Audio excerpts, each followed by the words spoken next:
종말 영혼을 준비하는 사람들 오늘 5번째입니다. 여러분, 저희가 계속해서 어려운 때의 종말을 이야기하는 것은 우리 삶에 있어서 너무 중요한 주제입니다. 종말론을 이해할 때 우리 삶에 얼마나 밀접한 영향이 있는지 우리는 아실 것입니다. 성도란 이 땅의 삶이 끝이 아니라 이 땅에서의 영원을 준비하는 다음 세계가 있다는 그 사실을 아는 것, 이게 너무 중요한 숙제입니다. 그래서 늘 죽음 이후를 대비하고 준비해야 되는 것이 우리의 삶인 것이죠. 심지어 예수님도 마지막 잡히던 날 밤에 제자들을 불러놓고 감추고 싶던 그 발을 씻어주면 너희도 이와 같이 하라고 하셨던 그 말씀을 우리는 잘 알고 있습니다. 여러분, 왜 종말론이 중요하냐면 우리 성도는 내 인생에도 마지막이 있다는 사실을 알 때 현재 내가 무엇을 준비해야 되는지, 또 내가 현재 내 삶을 어떻게 재수정해야 되는지 우리는 심도 깊게 고민하며 걸어갈 수 있습니다. 그렇기 때문에 정말 주님의 재림 마지막이 있다는 이 사실을 알기 때문에 향방 없이 뛰는 어떤 공이 아니라 목적지를 향해서 달려가는 성도의 삶이 우리 가운데 있다는 것이죠. 저는 이 종말을 통해서 우리의 삶이 깊어지고 우리에게 하나님이 주시는 지혜와 명철이 있어서 깨닫는 은혜가 있을 때 그것은 다른 것이 아니라 어떻게 지금 나의 삶을 준비하고 걸어가야 하는지에 대한 우리 삶의 목적지, 수정이 있기를 원합니다. 지금까지 한국교회는 이단을 비롯한 잘못된 기성교회의 이 종말론으로 인해서 많은 사람들이 종말하면 마지막 불구덩이에 빠지는, 그래서 내 믿음이 이것밖에 안 되기 때문에 다 지옥에 간다고 하는 그런 두려움, 그래서 겁박을 하고 겁을 주고 그래서 반드시 깨어서 정신 차리고 더 큰 충성과 헌신을 요구하는데 이 종말론을 사용했기 때문에 종말이 가지고 있는 참된 의미를 풍성하게 살려내지 못한 안타까움이 있습니다. 여러분, 우리가 잘 아는 것처럼 종말은 믿는 자에게 마지막 하나님이 상 주시는 날이기 때문에 하나님이 믿는 자를 구분해내고 우리의 믿음, 달려갈 길을 다 마친 자에게 상 주시는 그 은혜를 위해 준비한 날입니다. 그래서 우리는 이 마지막 때에 대한 환상이 아니라 마지막 때를 알기 때문에 어떻게 현재 삶을 살아가야 되는지에 대한 진지한 고민이 날마다 있기를 원합니다. 여러분은 내 인생이 오늘 마지막이라면 무엇을 하시겠습니까? 물론 우리는 믿고 기도하고 예배하고 말씀 보고 나가서 영혼을 전도하는 일을 해야 합니다. 그러나 오늘 성경은 사랑하라고 선언하고 있습니다. 만물의 마지막이 가까이 왔으니 더욱 뜨겁게 사랑하라. 왜요? 허다한 죄를 덮는 것이 사랑이라고 말씀하고 있습니다. 그렇기 때문에 우리는 기도하고 말씀 보고 예배하고 전도하는 그 일을 하는 것은 너무 중요하지만 그것이 사랑과 관련이 없으면 우리는 행위적인 믿음, 율법적인 믿음에 빠진 채 주님이 이와 같이 서로 사랑하라고 하는 마지막 계명을 지키지 못한 채 그렇게 살아갈 수 있다는 것이죠. 여러분, 왜 예수님도 마지막 날밤에 제자들이 감추고 싶고 수치스럽고 죄로 얼룩진 그 발을 기꺼이 씻기를 원하셨을까요? 너희도 이와 같이 사랑하라는 그 계명을 왜 주셨습니까? 지금이나 그때나 세상은 우리가 서로 사랑할 때 내 제자인 줄 알리라고 하는 그것처럼 오늘 베드로 사도가 서로 만물이 가까울수록 더욱 뜨겁게 사랑하라고 하는 이 계명처럼 우리의 마지막은 사랑하다, 마지막 불쏘시개가 되고 마지막 제한중이 될지라도 사랑하면서 마치는 복된 인생이 되기를 원합니다. 아멘. 사도 베드로는 초대교회의 핍박이 너무 심하기에 그들이 고난에 대해서 맞이할 때 첫 번째는 당연하다고 여겨야 된다는 것입니다. 그럼에도 불구하고 마지막 승리가 있다고 하는 것을 분명히 가르쳐 주는데, 오늘 베드로 전서 1장 1절을 보면 우리는 소아시아에 흩어진 다섯 그 교회와 같이 흩어진 나그네라는 것입니다. 여기서 나그네라고 하는 것은 이 땅 가운데 나그네로 살아가기 때문에 고난이 당연히 있을 수밖에 없는데, 이 고난은 끝이 아니라 하나의 과정이라고 하는 사실. 나그네가 누구입니까? 나그네는 본향을 향해서 가는 자입니다. 이 땅에 살아가는 이것이 전부가 아니라는 것이죠. 그렇기 때문에 지금 당하는 이 고난이라고 하는 현실도 한 과정일 뿐, 우리는 더 큰 멀리 바라봐야 되는 영원한 하나님의 나라가 있다는 것입니다. 그런가 하면 여러분, 오늘 1장 2절은 우리에게 세상으로부터 하나님의 택하심을 입은 자라고 했기 때문에 반드시 고난이 오고 우리의 삶을 위협하는 것이 있을지라도 우리는 어떻게 해요? 반드시 승리를 한다고 말씀하고 있는 것입니다. 사랑하는 여러분, 현재 고난을 너무 크게 생각하고 그것에 매이게 되면 우리는 지난주 말씀처럼 현실을 멀리한 채 종말의 때만 기다리는 신비주의자가 될 수 있습니다. 반드시 종말이라고 하는 것은 현재, 현실을 한 발로 딛고 현재 최선의 삶을 다 살아낸 자에게 주시는 하나님의 축복이 마지막 심판대 앞에 서서 그 믿음에 합당한 상을 받는 그 종말이라는 것입니다. 그러나 여러분, 데살로니가 전후서를 통해서 일하기 싫으면 먹지도 말라고 했던 것처럼 거짓 교사들의 가르침 앞에 많은 사람들이 이제 손 놓고 가만히 있다가 종말의 그 주님을 맞이해도 되는 양 착각하고 있습니다. 우리가 하나님의 택하심을 받았지만 이 땅은 잠시 거쳐가는 나그네의 정류장일 뿐입니다. 그래서 영원한 최종 목적지가 아니라는 사실을 우리는 늘 기억하며 본향을 향해 걸어가는 나그네입니다. 나그네는 이 땅이 전부인 것처럼 매이는 자가 아닌 것입니다. 나그네는 이 땅에서 영원을 준비하기 위해서 오늘 훈련받는 자입니다. 그러나 이 나그네는 그냥 나그네가 아니라 하늘의 영원한 썩지 않을, 새하지 않을, 더럽지 않을 하나님의 유업을 받은 자가 나그네라는 것입니다. 그래서 오늘 1장 3절을 우리는 보고 2장 9절로 한번 가보면 우리는 택하신 족속이요 왕같은 제사장들이요 거룩한 나라에 그의 소유된 백성이니 이것은 왜냐하면 너희를 어두운 데서 불러내어 그의 기이한 빛에 들어가게 하신 예수 그리스도의 아름다운 덕을 선포하게 하려고 우리를 이와 같이 부르시고 삼아주셨다는 것입니다. 베드로전서가 우리에게 이와 같이 제사장 공동체가 바로 교회라고 하는 사실을 가르쳐주는 동시에 이 제사장 공동체는 고난을 당하는 교회이며 고난을 거쳐가야 하는 교회라고 설명하고 있는 것이죠. 그러나 그들은 세상의 악함이 아니라 주님이 우리에게 주신 선한 양심을 따라서 살기 때문에 우리는 쉽게 썩을 것, 더러운 것, 쇠할 것에 타협하면서 살 수 없는 자입니다. 여러분, 교회는 성도는 고난 속에서도 바로 영원한, 그래서 믿는다는 게 무엇이냐면 영원한 그 하나님의 나라를 보았기 때문에 지금 영원하지 않은 그것을 버리고 나의 자리, 세상의 자리에서 하나님의 자리로 나아갈 때 우리는 비로소 회심한 자요, 하나님의 백성이요, 주님의 제자라고 부를 수 있다는 것이죠. 여러분, 종말의 때에 찾아오면 고난을 능히 이기려면 당연히 하나님의 유업으로 우리는 이어받을 그때가 온다는 사실, 그래서 이겨내고 우리는 걸어가야 되는 것입니다. 고난을 통과해야 영원의 문이 열린다는 사실을 아는 자와 그렇지 않은 자의 차이는 천지 차이입니다.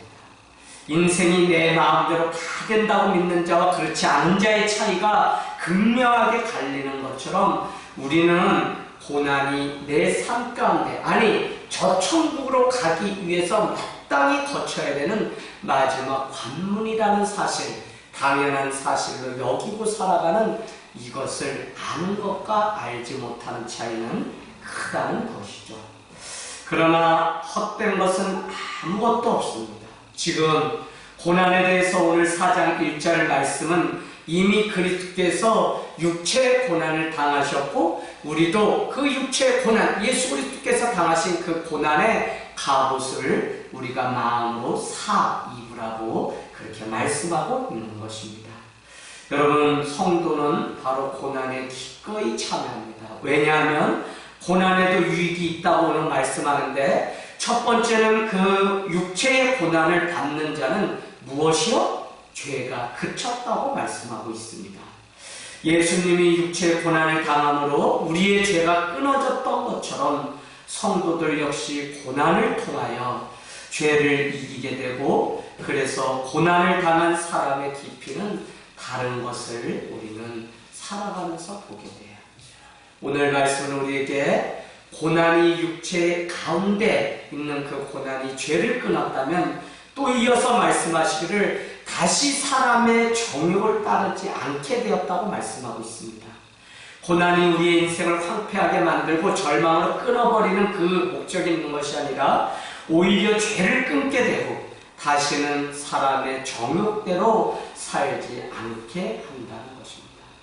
그래서 디모데 전서 3장 8절은 한번 보실까요? 육체의 경건은 잠깐의 유익은 있으나 뭐예요? 우리가 아침에 큐티다 하고 말씀 가운데 우리가 항상 주의 말씀이 기억나고 생각나는 그 경건의 훈련은 뭐라고 그러죠? 금생과 이생에 영원한 그 유익이 있다고 말씀하고 있는 것입니다.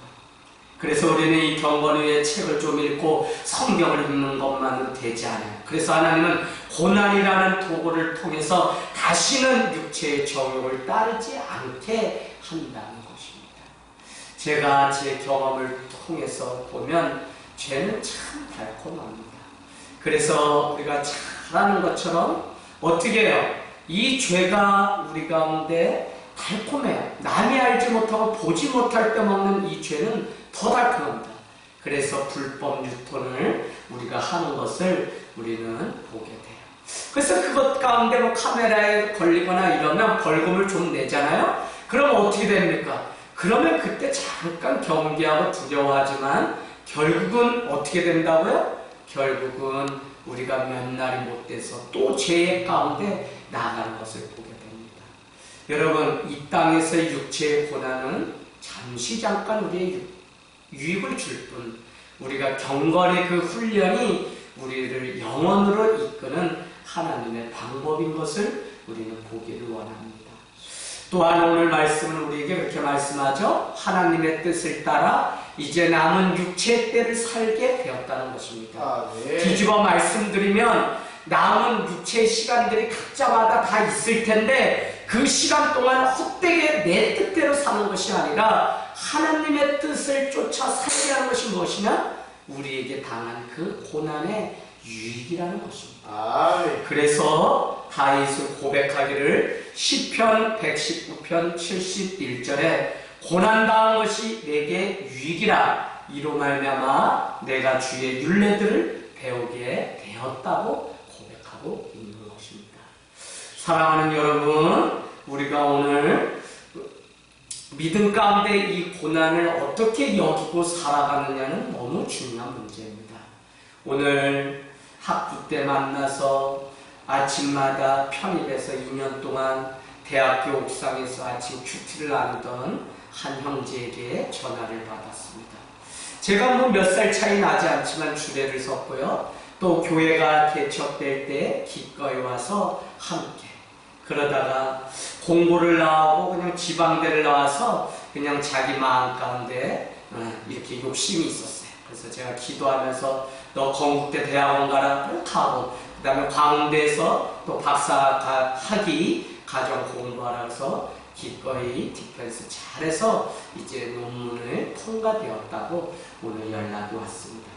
이번 주 와서 인사하고 같이 예배를 드리러 오겠다고 했는데 우리가 형제의 아버님 배춘진 성도님을 위해서 기도합니다. 왜요? 그분이 암투병 중이신데 기꺼이 교회를 한 번도 가지 않은 분이지만 형제의 아버지이기 때문에 우리가 기도를 했어요.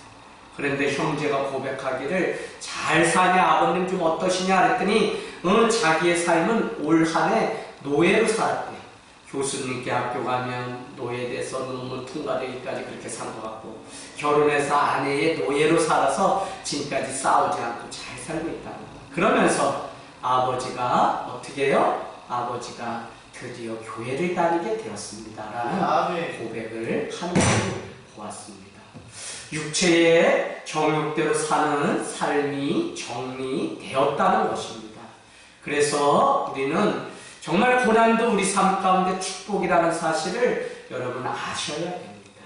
사랑하는 여러분, 마지막 때가 가까우면 믿는 자를 어떻게 한다고 4절은 말씀하고 있습니까? 이상히 여겨서 어떻게 해요? 비방을 한다는 것입니다. 이 말은 다시 말하면 믿는 자를 바보처럼 그렇게 해요. 그래서 사람들은 어떤 방식으로 살아가냐면 한 발은 세상에 적당히, 한 발은 그냥 교회 다니는 것처럼 그래서 까멜레온같이 살아야지만 지혜 있고 잘 임기응변하면서 대처하면서 살아가는 능력자인 것처럼 말하지만 반드시 마지막에 하나님이 오시면 그것에 대해서 심판하시고 물으신다는 것을 우리는 놓치지 말아야 된다는 것입니다. 물론 우리의 지혜롭지 못함으로 인하여 비방을 받을 수 있습니다. 그러나 잘해도 종말의 때는 믿는다는 그것 때문에 조롱당하고 비방하는 때가 옵니다. 왜냐하면 4절 말씀처럼 죄를 저지르는 그들과 짝이 되어서 함께 다름질하면서 죄가 좋구나 하고 이렇게 해야 되는데 이 믿는 자들은 그와 반대 방향으로 가기 때문에 그들은 시기하고 질투해서 비방을 한다는 것입니다. 여러분, 오늘날 교회 안에 분명한 성경적 가치관이 없기 때문에 세상적으로 살아가는 사람들이 너무 많습니다. 마치 공동체가 없는 신앙은 각자의 믿음대로 믿어도 되는 것처럼 엉뚱한 궤변을 늘어놓는 것을 보게 됩니다. 그것이 얼마나 큰 죄인지 모르기 때문에 그런 것이죠. 제가 한 번은 아이들 결혼관에 대해서 특강을 하는데 혼전 순결에 대해서 물었더니 결혼 전에 이미 관계를 해도 된다고 하는 아이들의 답변이 많아서 놀란 적이 있습니다. 저는 이것이 마지막 증거인 것 같아요. 자신의 성을 지켜 거룩한 삶을 사는 것이 자신을 지키는 것인 줄 모르고 육체의 정욕대로 타인의 육체를 결혼하기 전에 범하는 것이 타락의 시작인 것을 모르는 시대가 되었다. 정말 사랑한다면 지켜줄 수 있어야 하고 기다려줄 수 있어야 하는데 그렇지 못하기 때문에 죄와 날마다 여러분 한 목사님이 저에게 아들이 결혼 직전에 헤어지게 됐대요. 왜 그러냐고 물었더니 2년 동안 사귀면서 관계를 안 해서 그랬다는 거예요. 근데 여러분 그냥 그 정도가 아니라 관계를 안 하면 남자 형제에게는 너 남자 사귀나봐, 여자 자매에게는 쟤 사실은 여자 사귀나봐 하고 동성애를 부추기는 그런 발언들을 서슴없이 하는 시대가 되었다는 겁니다. 종말의 때에 성도는 여러 가지 시험으로 인해서 잠시 슬퍼할 수 있지만 이것은 영원한 것이 되지 못합니다. 지금 우리가 살아가면서 당하는 고난 역시 잠시일 뿐입니다. 추위가 잠시고 더위가 잠시일 뿐 벌써 1년의 끝이 보이는 것을 보면 한 해도 잠시입니다. 잠시 잠깐을 사는 나그네인 우리가 놓치지 말아야 하는 것은 영원한 하나님의 나라 안식처가 있다는 사실입니다.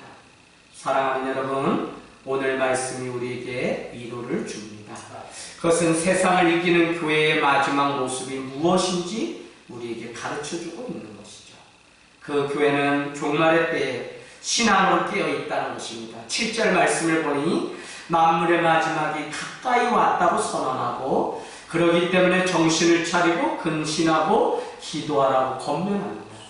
여러분 모든 것의 끝, 마지막은 사실 주님이 약속하시고 오리라 하셨던 그 목적, 그것이 이루어지고 성취되는 날이기 때문에 믿는 우리에게는 완성의 날입니다. 이제 하나님의 최종의 시간이 왔다는 말은 하나님의 목적이 이루어지는 날이 왔다는 것입니다.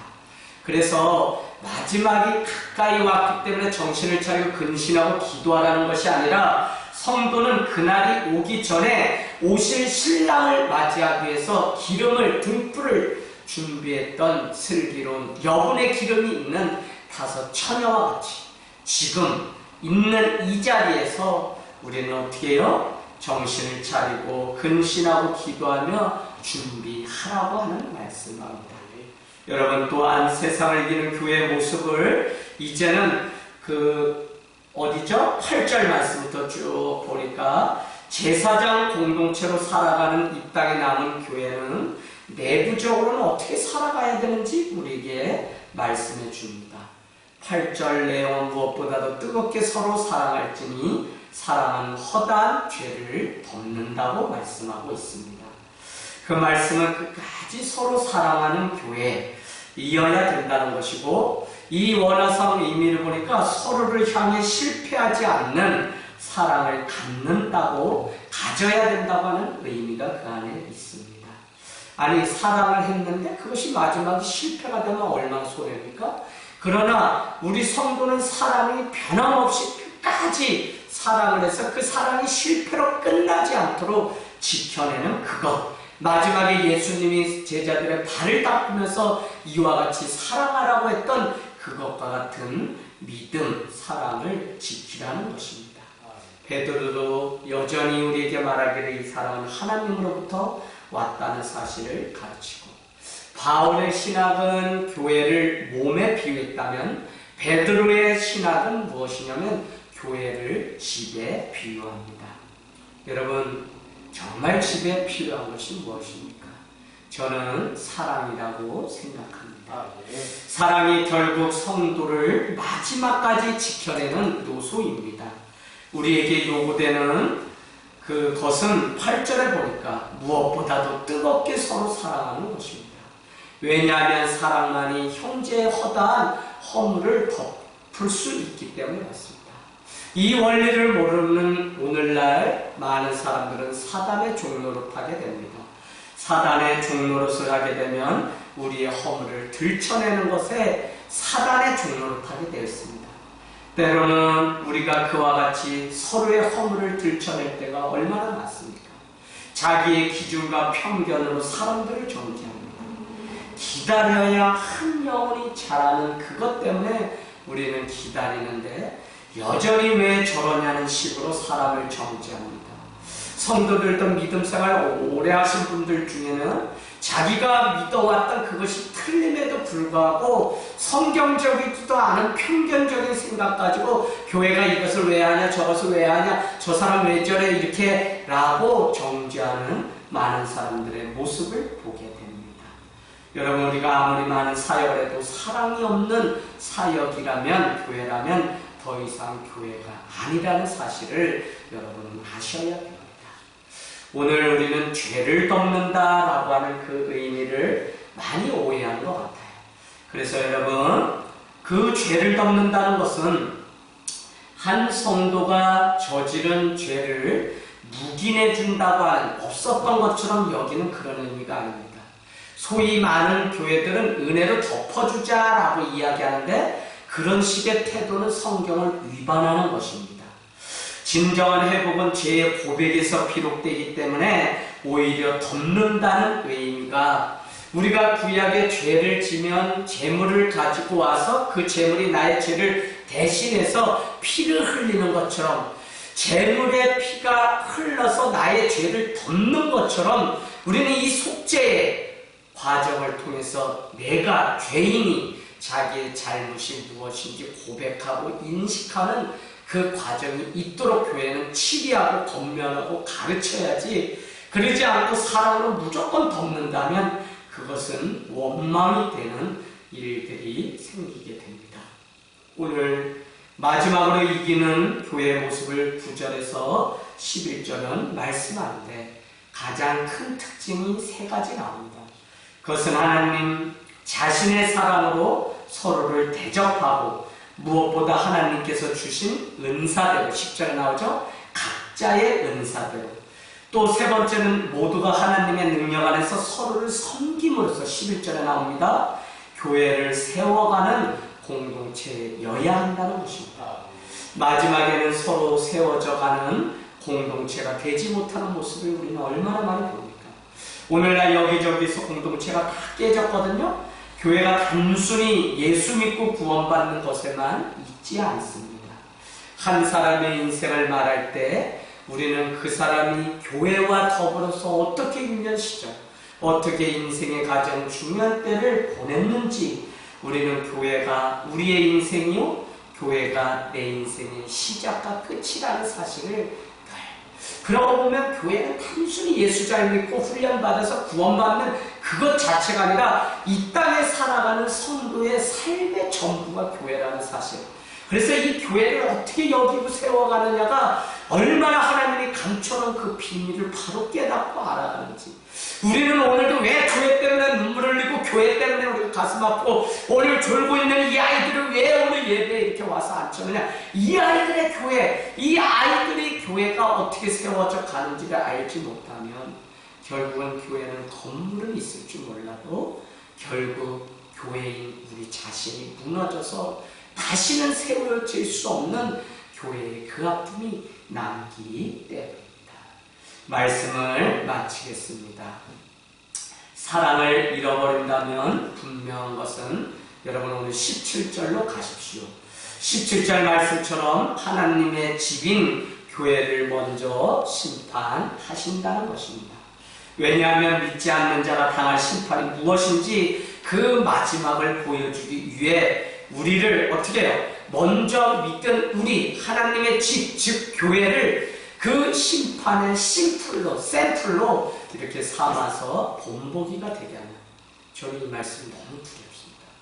목회자가 되고 내가 바로 가르치지 못하면 성도가 주님의 몸된 교회를 떠나 하나님의 영광을 말하는 것이 얼마나 잘못된 것인지 이 말씀을 통해 보게 되었습니다.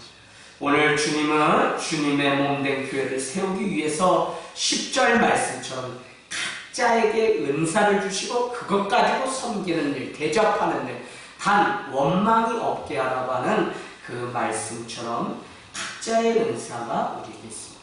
그런데 오늘 10절 말씀 보니까 사도 베드로가 말하는 은사는 두 가지 같아요. 첫 번째는 하나님의 말씀을 말하는 은사가 있고 또 한 가지는 뭐라 그러죠? 섬기는 은사가 있다는 것입니다.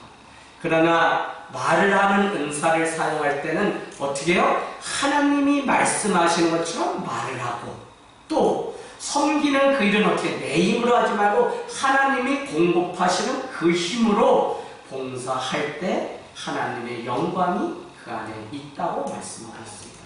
사랑하는 여러분, 오늘 이곳에 모인 여러분을 축복하며 말씀을 마칠 때 각자를 부르시고 주신 은사가 다 있을 텐데 부르심의 상을 따라서 먼저는 여기 있는 우리 자신이 세워지고 교회가 세워지고 가정이 세워지고 그 일을 위해서 각자의 은사대로 주님의 쓰시는 합당한 그릇이 되기를 주님의 이름으로 축원을 드립니다.